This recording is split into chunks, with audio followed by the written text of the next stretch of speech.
আমি দেখেছি এখানে অনুপ্রবেশ নিয়ে অনেকে অনেক কথা বলছেন।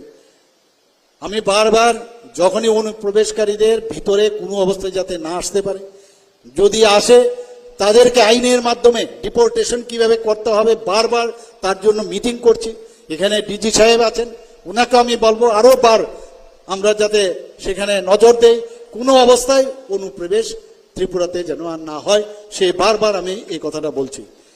আপনারা সবাই জানেন যে 2023 সালের থেকে 2024 সালে বাংলাদেশি অনুপ্রবেশ এখন পর্যন্ত যদি গ্রেপ্তার হয়েছে প্রায় 16% বেশি হয়েছে। এখন কাজে অনেকে বলছেন যে অনুপ্রবেশ, আমি বলবো ওনাদের আপনারা দেখতে পারেন, কিন্তু অনেক বিষয় আছে যেগুলো আইন ছাড়া করা যায় না।